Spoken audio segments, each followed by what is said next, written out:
Hello learners, welcome to my channel enlighten knowledge. आज हम study करने जा रहे हैं एक नया चैप्टर जो कि है आपका क्वांटिटी थ्योरी ऑफ मनी। तो बहुत इंपॉर्टेंट चैप्टर है। इसके साथ ही आपके जो बेसिक हैं वो भी क्लियर हो जाएंगे, क्योंकि क्या होता है कि हम कुछ चैप्टर से बड़ा ज़्यादा डरते हैं इक्वेशंस देख के। उनके बारे में हमें बिल्कुल नॉलेज नहीं होती भी, ये क्या है, क्वांटिटी ऑफ मनी किस कैसे डिटर्मिन करते हैं, मनी की वैल्यू क्या होती है। तो बच्चे इस लेक्चर में वो सारा कुछ आपका क्लियर हो जाएगा। बड़ा ही हम लोग बेसिक से शुरू करेंगे। इसमें इंट्रोडक्शन पढ़ेंगे, मनी की वैल्यू का मतलब क्या होता है, जो हम लोग बात करने जा रहे हैं क्वांटिटी जो मनी की होती है उसका क्या मतलब होता है। तो सारा कुछ इस चैप्टर में आपका क्लियर हो जाएगा। तो वीडियो शुरू करने से पहले आपको बता देती हूँ, आप मेरा टेलीग्राम चैनल ज्वाइन कर सकते हैं। वहाँ पर हर एक वीडियो की आपको PDF फाइल मिल जाएगी। साथ ही में फेसबुक पेज को भी ज्वाइन कर लीजिएगा, व्हाट्सएप चैनल आप ज्वाइन कर सकते हैं। वहाँ पर रिसेंट जो भी वीडियोज़ आती हैं उनको आपके अपडेट्स क्या है मिलती रहेंगी। तो शुरू करते हैं आज के इस चैप्टर को। सबसे पहले हम लोग बात करते हैं क्वांटिटी थ्योरी ऑफ मनी। तो पहले ये पता होना चाहिए कि मनी की क्वांटिटी है जो वो कैसे डिटरमिन की जाती है। तो जी देखो क्या है कि जो क्वांटिटी है मनी की, वो जितनी भी अवेलेबल है हमारी इकोनॉमी, मनी की क्वांटिटी क्या होगा, कितना मनी फ्लो कर रही है हमारी इकोनॉमी में, मतलब मनी की सप्लाई क्या है, पीछे से कितना पैसा आ रहा है आपके इकोनॉमी में, उसे हम लोग क्या कहते हैं, क्वांटिटी ऑफ मनी। तो ये याद रखना कि दैट इज़ मनी सप्लाई। ये इसका बहुत ज़्यादा इम्पॉर्टेंट रोल होता है किस पे, प्राइस लेवल को डिटरमिन करने पे। अब देखो जो क्वांटिटी है मनी की, उसको हम लोग इस तरीके से रिप्रेजेंट कर सकते हैं। अब मनी की क्वांटिटी जितनी ज़्यादा होगी आपके इकोनॉमी में, देखो उतना मतलब पैसा फ्लो कर रहा है, उतनी सप्लाई ज़्यादा हो रही है मनी की, तो लोगों के हाथ में मतलब पैसा जा रहा है। ठीक है, अब लोगों के हाथ में पैसा आ रहा है तो लोग क्या करते हैं, उस पैसे से डिमांड इंक्रीज कर देते हैं। लेकिन हमने यहाँ पे क्या मान के चला है कि आउटपुट का लेवल आपका गिवन है। सपोज आपका आउटपुट का लेवल कांस्टेंट है, तो दैट मीन्स आपके डिमांड वो क्या हो जाएगी, सप्लाई से ज़्यादा हो जाती है, क्योंकि मनी का फ्लो मार्केट में ज़्यादा है, मनी सप्लाई ज़्यादा हो रही है। इस तरीके से जब डिमांड ज़्यादा हो जाती है सप्लाई से, तो प्राइसेस क्या होना शुरू हो जाते हैं, दैट बिगिंस टू राइज। तो यही है आपका रिलेशनशिप क्वांटिटी ऑफ मनी में और आपके प्राइस लेवल में। जितनी मनी की क्वांटिटी ज़्यादा होगी, ठीक है, higher quantity of money in the economy, that implies the high price level, उतना ही प्राइस का लेवल भी क्या होगा, ज़्यादा होगा।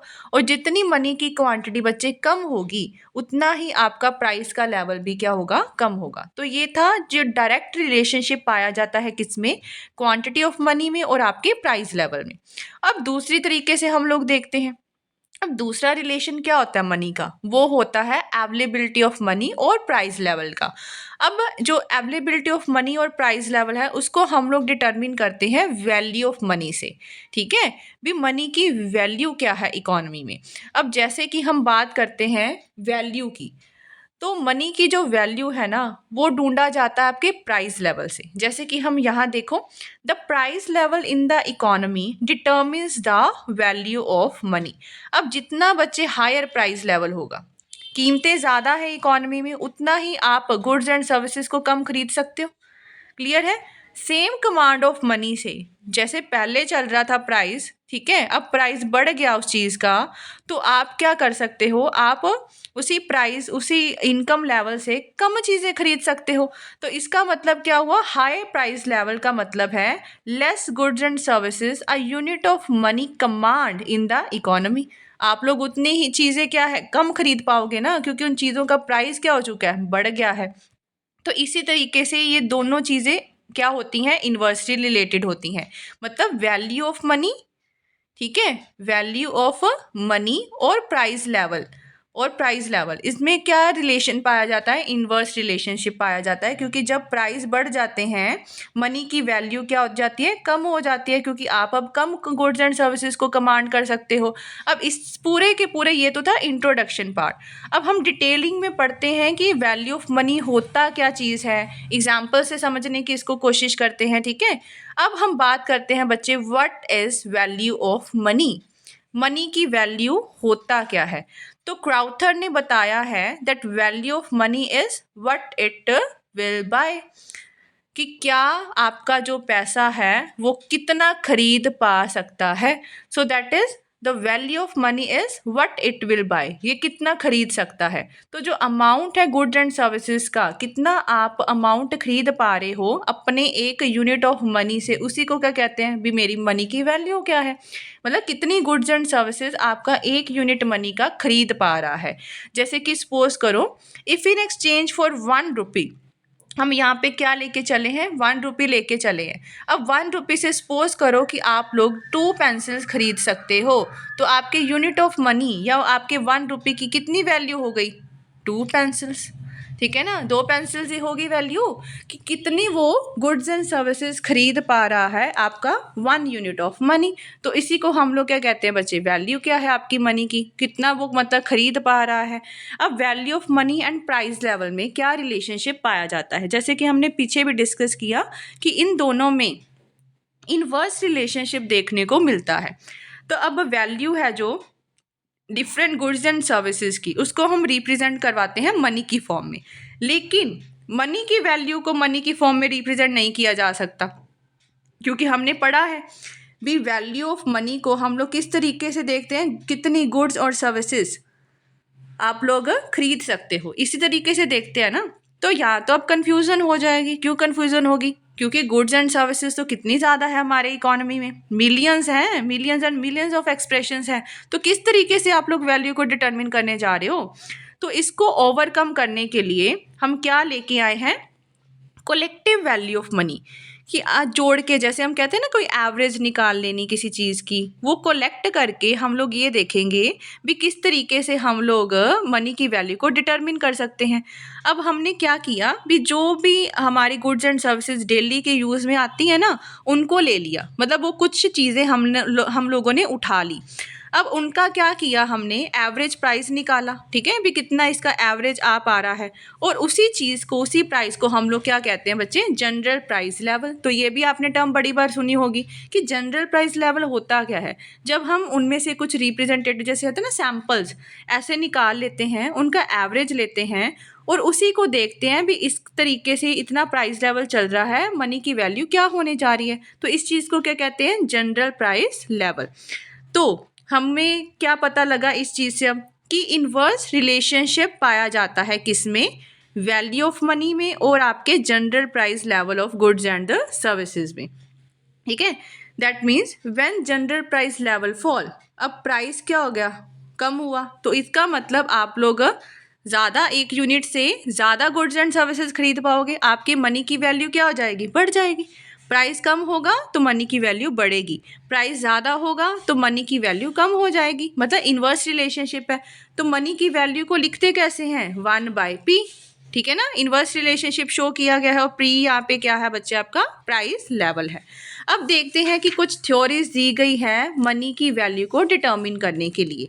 तो वो कौन कौन सी थ्योरीज हैं, सबसे पहले तो आपकी थ्योरी है जो कि हम पढ़ रहे हैं, that is quantity theory of money, और सेकंड है बच्चे आपकी केन्जियन थ्योरी ऑफ मनी। तो ये दोनों की दोनों थ्योरीज थी जिन्होंने बताया कि मनी की वैल्यू और प्राइस लेवल में कैसा रिलेशनशिप है, वो है आपका इनवर्स रिलेशनशिप देखने को मिलता है। सबसे पहले हम लोग शुरुआत कर लेते हैं बच्चे क्वांटिटी थ्योरी ऑफ मनी की।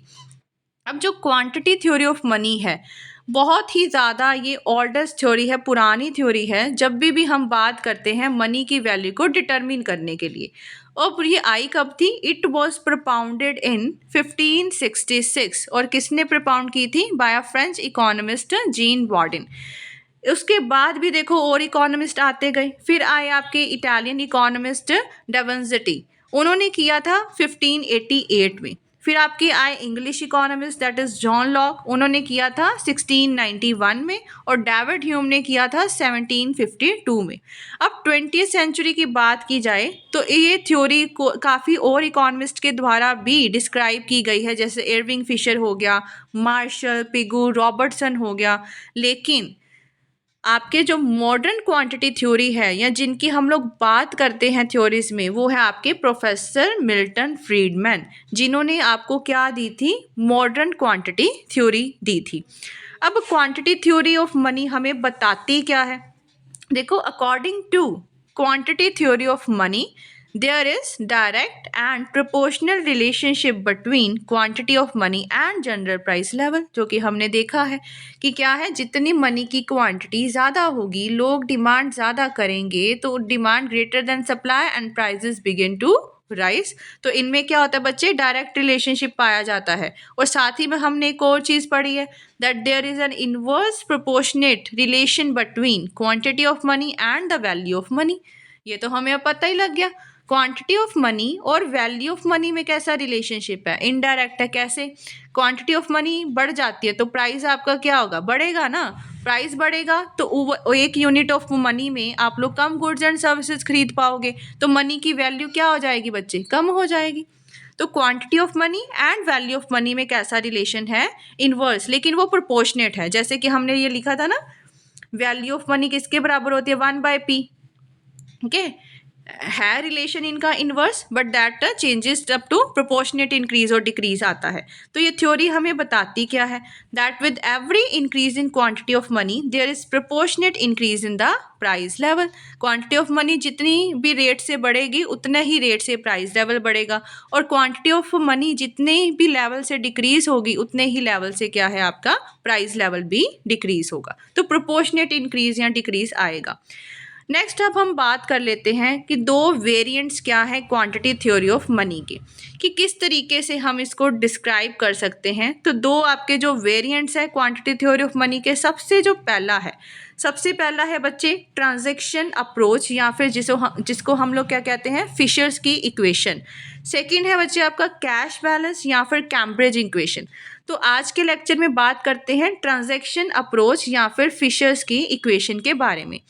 तो in his book the purchasing power of money published in 1911 professor Irving Fisher ने आपकी ये थ्योरी दी थी, that is called the transaction approach of quantity theory of money. अब इसमें वो आपको समझाना क्या चाहते हैं, तो फिशर के अकॉर्डिंग जो डिमांड है मनी की वो क्यों की जाती है, आप लोग पैसे की डिमांड क्यों करते हो, that is for the transaction motive. Transaction motive समझते हो, एक्सचेंज करने के लिए, ट्रांजैक्ट करने के लिए मनी की, ये आपके मोटिव्स हैं एक्सचेंज करने के लिए। So value of money like any other good is determined by the demand for and supply of money. जैसे हम बाकी चीज़ों को डिटर्मिन करते हैं, तो मनी की वैल्यू को भी कैसे डिटर्मिन करते हैं, कि डिमांड क्या है मनी की और सप्लाई क्या है मनी की। देखो जहाँ पे वो दोनों चीज़ें क्या है, बराबर हो जाएंगी, वहाँ पर आपका हम लोग क्या डिटर्मिन कर लेंगे, वैल्यू फॉर मनी को डिटर्मिन कर लेंगे। तो इसी तरीके से हमें क्या देखने को मिला कि जो ये सारी की सारी चीज़ें हैं, वैल्यू ऑफ मनी है या जो प्राइस लेवल है, इसको कहाँ पे डिटरमिन किया जाता है, जहाँ पे डिमांड फॉर मनी किसके बराबर हो जाए रजे, सप्लाई ऑफ मनी की। तो ये देखो यहाँ पे लिखा गया है, ये यहाँ पे डिटरमिन हो सकता है आपकी value of money, demand for money is equal to the supply of money. तो ये आपका फॉर्मूला है, ठीक है, ये इक्वेशन आपको याद रखनी है। तो इक्वेशन देख लो कौन सी है ये, दिस इज पी टी, ठीक है, P T is equal to M V. बहुत बार ये इक्वेशन बाद में भी आने वाली है, तो याद रखिएगा M V M dash V dash. अब ये हमें क्या बताती है बच्चे, एम क्या हुआ यहाँ पे, एम है जो मनी रियलिटी में सर्कुलेशन में है, जो पैसा फ्लो कर रहा है, ठीक है। वी क्या है यहाँ पे, V is the velocity of circulation of money. अब वेलोसिटी का क्या मतलब हुआ, वेलोसिटी का मतलब है कितनी बार वो सेम, जो सपोज करो 10 रुपीज़ का नोट है, वो 10 रुपीज़ का नोट एक बंदे के हाथ में थोड़ी रह जाता है, वो आगे कुछ चीज़ों की डिमांड करता है, वो दूसरे बंदे के हाथ में पहुंच जाता है, दूसरे से तीसरे, तीसरे से चौथे। तो यह कितनी बार एक सेम जो पैसा है वो कितनी बार आपकी इकॉनमी में घूमा है, कहाँ तक गया है, उसको हम लोग कहते हैं velocity of circulation of money. अब यहाँ पे एम डैश क्या है, M dash is total quantity of the credit money. अब क्रेडिट मनी क्या है, कि बैंक में कितना पैसा, बैंक की मनी कितनी है। वी डैश क्या हो गया, velocity of circulation of credit money. V क्या था, सिंपल मनी की बात की गई थी। वी डैश क्या है, जो क्रेडिट मनी, जो बैंक मनी की बात की गई है। एम डैश और वी डैश आपके बैंक मनी को दर्शाता है, ठीक है। टी आपका क्या हुआ बच्चे, टोटल अमाउंट क्या है, कितनी ट्रांजैक्शंस हुई है, जिसको हम लोग क्या कहते हैं, ट्रेड ट्रांजैक्शन, मतलब उन ट्रांजैक्शन से कितनी गुड्स एंड सर्विसेज खरीद के आ रही हैं। पी आपका क्या हो गया, प्राइस लेवल। अब क्या इक्वेशन हमने बनाई है, पी इंटू टी, यही बनाई ना। पी क्या है आपका, प्राइस लेवल, टी क्या था, कितनी ट्रांजैक्शंस हुई है, इसका मतलब ये क्या हो गया आपका डिमांड फॉर मनी। कि कितनी डिमांड करोगे वो किस पे डिपेंड करता है, कितनी ट्रांजैक्शंस हो रही है, उसका वॉल्यूम क्या है और पी क्या है, कितना प्राइस चल रहा है, किस पे डिपेंडेंट है ये, एम वी। ठीक है, एम क्या था आपका, कितनी मनी सर्कुलेट कर रही है, वी क्या था, कितनी वेलोसिटी है उस मनी के सर्कुलेशन के साथ में हमें ये भी तो देखना है कि बैंक वाली मनी में क्या करना चाहिए। तो एम डैश क्या हो गया कि कितनी टोटल आपके क्रेडिट मनी है, बैंक की मनी, और उसकी वेलोसिटी कितनी है। बस ये चीज़ है आपका, ये आपका फॉर्मूला बन गया जहाँ पे डिमांड फॉर मनी किसके बराबर हो जाए, सप्लाई ऑफ मनी के। तो ये अबव इक्वेशन हमें क्या बताती है कि मल्टीप्लाई अगर कर दें क्वांटिटी ऑफ मनी मतलब एम प्लस एम डैश को इसकी वेलोसिटी के साथ, तो हमें क्या मिल जाता है बच्चे, टोटल सप्लाई ऑफ मनी। ये रहा M V plus M dash V dash, किस टाइम पे हो रही है। ठीक है, and by multiplying the total trade transactions, T को कहते हैं प्राइस लेवल से मल्टीप्लाई कर दो तो वो हमें मिल जाता है कितनी टोटल वैल्यू है, कितनी टोटल ट्रांजैक्शंस हुई आपकी इकॉनमी में। तो वो प्राइस पे डिपेंड करेगी ना, कितनी ट्रांजैक्शंस हुई है उसको मल्टीप्लाई किसके साथ कर दो, पी के साथ मल्टीप्लाई कर दो। तो हमारे पास फॉर्मूला क्या बन गया, अगर हमें बच्चे यहाँ से पी की वैल्यू निकालनी है तो ये ना बन जाएगी M V plus M dash V dash upon क्या आ जाएगा, टी आ जाएगा। ठीक है, अब अजम्पशंस देखो फिशर्स ने क्या ली है। वो कहता कि अगर एम डैश वी और वी डैश हम क्या रख दें, कांस्टेंट, और साथ में टी भी कांस्टेंट रख दें, तो इसका मतलब आपका जो प्राइस है, ठीक है, किस पे डिपेंड कर रहा है, एम पे। और एम क्या था, मनी इन द सर्कुलेशन। तो that means there is direct relation established between the quantity of money मतलब M and there is the price level P, जो कि हमने पढ़ा ही था।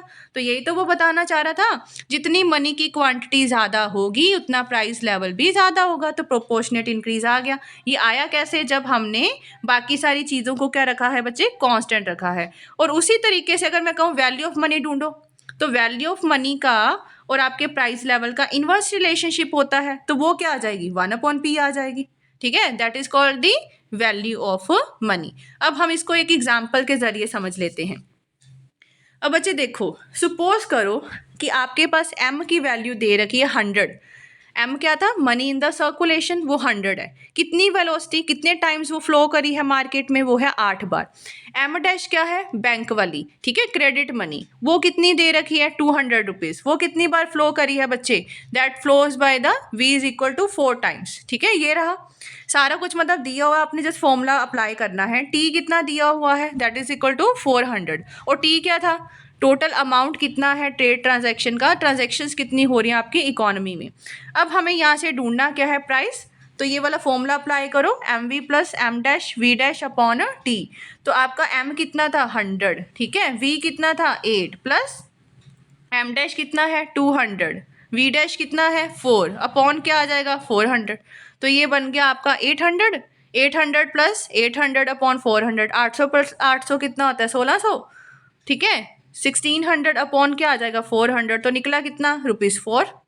तो इसका मतलब प्राइस लेवल क्या आ गया, 4 आ गया, क्योंकि ये डायरेक्ट रिलेशनशिप था। वैल्यू ऑफ मनी ढूंढना हो तो क्या होता है, 1/p होता है ना, तो वो कितना आ जाएगा 1/4 आ जाएगा, सिंपल है। ठीक है, तो फिशर ने क्या होल्ड किया है कि रेशियो ऑफ क्रेडिट मनी मतलब M dash to money in a circulation, ये क्या रहेगा, कांस्टेंट रहेगा। इसका मतलब क्या है, अगर एम की वैल्यू डबल हो जाती है ना, आगे हम लोग देखेंगे, एम की वैल्यू अगर डबल हो जाती है ना, तो एम डैश की वैल्यू भी क्या हो जाएगी, डबल हो जाएगी। And if quantity of money M is double, तो क्या होगा बच्चे, देखो एम कितना हो गया, डबल हो गया, 200 हो गया। एम डैश कितना हो जाएगा, डबल हो जाएगा, 400 हो गया। ये हमने वही रखा है 8 और 4। और टी की वैल्यू कितनी है, वो भी सेम रखी है 400। अब जब हम पी की वैल्यू ढूंढेंगे ना, वो भी डबल हो जाएगी। वहाँ पे आंसर क्या आया था, 4 रुपीज़, यहाँ पे आंसर क्या आएगा, 8 रुपीज़ आएगा। और वैल्यू मनी की क्या हो जाएगी, 1/8 हो जाएगी। तो मेरे ख्याल से यहाँ तक तो आपको क्लियर है। तो इसका मतलब कि अगर क्वांटिटी हम लोग मनी की डबल कर देते हैं, तो उसी तरीके से प्राइस लेवल भी क्या है, डबल हो जाएगा। तो ये हमें यहाँ से पता लग गया। अब देखो, वो 4 थी 8 हो गई, और मनी की वैल्यू पहले कितनी थी, 1/4 थी, बाद में कितनी हो गई, 1/8 हो गई। तो इसका ग्राफ कैसे बनेगा, बिल्कुल सीधा बनेगा। ठीक है ना, 45 डिग्री का एंगल बनेगा ना, क्योंकि प्रोपोर्शनेट इंक्रीज या डिक्रीज हो रहा है उसमें। अब जैसे कि यहाँ पे दिया गया है, तो हमने एक लाइन ड्रॉ की जो कि हमारे प्राइस और मनी के लेवल को बताती है। ये लाइन कैसी है बच्चे, अपवर्ड स्लोपिंग लाइन बनी है, जो कि हमें डायरेक्ट रिलेशनशिप क्या है, शो करवा रही है, किसमें, क्वांटिटी ऑफ मनी में और आपके प्राइस लेवल के बीच में। जब क्वांटिटी ऑफ मनी को बढ़ाया, यहाँ पे है ना एक्स एक्सिस में, जब क्वांटिटी ऑफ मनी आपने OM1 की तो प्राइस भी कितना हो गया, OP2। जब इसको और बढ़ाओगे, OM2 हो गई, प्राइस लेवल कितना हो गया, OP2 हो गया। तो ये था अपना आपका proportionate increase between the quantity of money and the price level. अब हम नेक्स्ट अगर टॉपिक की बात करते हैं, उससे पहले बच्चे मैं आपको बता देती हूँ, आप मेरा टेलीग्राम चैनल ज्वाइन कर सकते हैं, वहाँ पर आपको फ्री में PDF फाइल्स मिल जाएगी इन सभी वीडियोज़ की। व्हाट्सएप चैनल ज्वाइन कर सकते हैं, फेसबुक पेज भी ज्वाइन कर लीजिएगा, वहाँ पे आपको अपडेट्स मिलती रहेंगी। और चैनल को ज़रूर सब्सक्राइब कीजिए। इन सभी का लिंक आपको मैं डिस्क्रिप्शन बॉक्स में दे दूँगी, तो वहाँ से आप इनको ज्वाइन कर सकते हैं। नेक्स्ट बात करते हैं concepts of supply of money and demand for money, और इसको हम लोग दिखाएंगे कैसे, फिशर्स की इक्वेशन में, क्योंकि अभी हम फिशर्स की इक्वेशन को ही पढ़ रहे हैं। तो सबसे पहले बात करते हैं बच्चे सप्लाई ऑफ मनी की। अब मनी की सप्लाई किस पे डिपेंड करेगी, मनी की क्वांटिटी कितनी है, मनी की वेलोसिटी कितनी है, कितने टाइम्स वो पैसा आपके इधर उधर फ्लो कर रहा है, क्लियर है ना। तो मनी की क्वांटिटी ढूंढी कैसे जाती है, quantity of money refers to the aggregate, sum कर दो, एग्रीगेट किसका, सर्कुलेशन में कितनी है मनी, मीन्स M, ठीक है, और बैंक्स में कितनी है money, that is called the demand deposits of the bank. ये हो गया आपके पास, दैट मीन्स मनी की सप्लाई किस पे डिपेंड कर रही है, M। अब मनी की सर्कुलेशन में क्या है, नोट्स होंगे, कॉइन्स होंगे, और बैंक्स में क्या है बच्चे, आपकी क्रेडिट मनी होगी, ठीक है। तो सप्लाई मनी की इन दो चीज़ों पे डिपेंड करेगी। क्वांटिटी ऑफ मनी का मतलब क्या होता है कि कितनी टोटल क्वांटिटी है मनी की हमारे पास, ठीक है, जिससे हम लोग गुड्स एंड सर्विसेज को खरीद सकते हैं। According to the classical economist including Fisher, अब ये बच्चे क्या कहते थे कि मनी का ना सिर्फ एक ही फंक्शन है, that is medium of exchange. Money हम लोग सिर्फ क्यों यूज़ करते हैं, for the transaction purpose only, medium of exchange है, मनी को हम लोग स्टोर करके नहीं रखेंगे। अब देखो, ये अजम्पशन लेंगे तो इसकी थ्योरी होल्ड करेगी, क्योंकि यहाँ पे हम लोग कोई सेविंग ही नहीं कर रहे, जितना पैसा है, जितना पैसा फ्लो कर रहा है मार्केट में, सारा का सारा किस पे लगा रहे हो, चीज़ों को खरीदने पे लगा रहे हो, ठीक है ना। उसके साथ हम लोग क्या करेंगे, गुड्स एंड सर्विसेज को खरीदेंगे, क्योंकि मनी का रोल ही क्या है, medium of exchange. It doesn't serve as a store of value, इसको हम लोग सेव नहीं कर सकते। तो ये फिशर ने भी माना था, आपके क्लासिकल इकोनॉमिस्ट ने भी माना था। अब सेकेंड हम लोग बात करते हैं बच्चे वेलोसिटी ऑफ मनी की, क्योंकि दो पर्पस थे ना आपके सप्लाई ऑफ मनी के, पहला तो था क्वांटिटी ऑफ मनी, अब हम बात करते हैं वेलोसिटी ऑफ मनी की। वेलोसिटी ऑफ मनी मैंने आपको पहले ही बता दिया कि कितने टाइम्स वो यूनिट ऑफ मनी एक हाथ से दूसरे हाथ में जा रहा है at a specific period of time, उस पीरियड ऑफ टाइम पे। इसका मतलब है the number of times a unit of money bias goods and services in a given time. एक गिवन टाइम में आपका जो ये मनी का है यूनिट, कितने टाइम्स वो गुड्स एंड सर्विसेज खरीद पा रहा है। अब इसकी एग्जाम्पल ले लेते हैं। Suppose Rahul has ₹10 in his possession, मतलब राहुल के पास कितने रुपए आ गए। अब ये पहली ट्रांजैक्शन है, देखो 10 रुपए राहुल के पास आ गए, ठीक है, ऑन कर रहा है वो। उसने उसके साथ क्या खरीदा, 10 रुपए का पेन खरीद लिया। किसके साथ खरीदा, रोहन। ये राहुल का टर्म था, 10 रुपए उसके पास थे, ठीक है। उसने पेन किससे खरीदा, रोहन से खरीदा। रोहन के पास चले गए 10 रुपए, चले गए, ठीक है। रोहन ने आगे क्या किया, इन हिज टर्न उसने स्वीट मिल खरीद लिया। रोहन ने क्या किया, स्वीट मिल खरीद दिया, किससे, मोहित से। ये मोहित के पास चले गए, ठीक है। उसके बाद क्या हुआ बच्चे, सॉरी फ्रॉम द रोहित, ये रोहित के पास गए हैं, तो 10 रुपये रोहित के पास चले गए। अब रोहित ने आगे क्या किया, रोहित ने मोहित से खरीद लिए आइसक्रीम 10 रुपए की। अब देखो कितनी ट्रांजैक्शन हुई, ये 10, 1, 2, 3 और 4 ट्रांजैक्शन हो गई। इसका मतलब एक जो सिंगल नोट है, ठीक है, रुपये का नोट है, उसने कितनी ट्रांजैक्शन की है, 4 ट्रांजैक्शंस की है। तो ये आपका क्या हो जाएगा फिर, this will be the velocity of the money, ठीक है, at the given period of time. मतलब उसने उस पैसे का जो इस्तेमाल किया है, आगे से आगे क्या है, वो पैसा फ्लो करता गया ना उस गिवन टाइम ऑफ पीरियड में। तो यही आपको क्या दिखाता है बच्चे कि एग्जाम्पल में हमने देखा, पीरियड ऑफ टाइम में हम लोग देख पा रहे हैं कि किस तरीके से ये जो आपका 10 रुपये का नोट है, ठीक है, ये 10 रुपये का नोट है, इसने कितनी ट्रांजैक्शंस कर ली हैं, 4 ट्रांजैक्शन कर ली, बस यही चीज़ है आपके पास। इसी तरीके से वेलोसिटी कितनी हो गई 10 रुपये की, 4 बार हो गया। ठीक है, in order to find out velocity of money in a country, अब ये तो हमने एक इंडिविजुअल की एग्जांपल ली है, अगर पूरे कंट्री की बात करें उसकी वेलोसिटी देखनी है तो वो किससे देखेंगे, that will be called by GNP, gross national product. GNP क्या होता है भी, आपके जो इधर रेजिडेंट्स हैं वो कितना गुड्स एंड सर्विसेज का मतलब क्वांटिटी प्रोड्यूस करवा पा रहे हैं एक गिवन ईयर ऑफ टाइम में। इसमें बच्चे हम अपने रेजिडेंट्स भी लेते हैं, बाहर वाले भी लेते हैं, तभी हम लोग इसको नेशनल कहते हैं ना, ग्रॉस नेशनल प्रोडक्ट। वो भी हमें कितना प्रोड्यूस करवा के दे रहे हैं। ठीक है, तो ये इसको निकाला कैसे जाता है, V is equal to gross national product divide किसके साथ करेंगे, मनी इन द सर्कुलेशन। तो मनी कितनी सर्कुलेट करे, इससे हम लोग क्या ढूंढ सकते हैं, वेलोसिटी ऑफ द मनी। इसका मतलब द सप्लाई ऑफ मनी किसके बराबर हो गया, M V plus M dash V dash. मतलब यहाँ पे हमने बात किसकी की है, वेलोसिटी की, वी प्लस वी डैश की। वी जो सिंपल आपकी मनी में वेलोसिटी चल रही है, वी डैश क्या हो गया, जो बैंक क्रेडिट में आपके या डिमांड डिपॉजिट्स में वेलोसिटी चल रही है वो हो गया। दोनों को क्या करेंगे, ऐड ऑन करेंगे, तो आपके पास सप्लाई कितनी बन जाएगी, M V plus M dash V dash. तो ये थी बच्चे आपकी फिशर की इक्वेशन। अभी हमने डिस्कस किया है कि मनी की सप्लाई किन दो चीज़ों पे निर्भर करती है। अब हम नेक्स्ट डिस्कस करेंगे demand for the money. Money की डिमांड क्यों करनी है, ठीक है, इसके क्या क्या पर्पस होते हैं। तो मनी इज डिमांडेड, मनी को डिमांड क्यों किया जाता है, क्योंकि इसका एक ही फंक्शन है, that is the medium of exchange. तो एक गिवन टाइम ऑफ पीरियड में डिमांड किस पे डिपेंड करेगी बच्चे, ट्रांजैक्शंस कितनी हो रही है। ठीक है, टोटल वॉल्यूम क्या है आपके एक्सचेंज करने का, कितने एक्सचेंज कर रहे हो आप चीज़ें।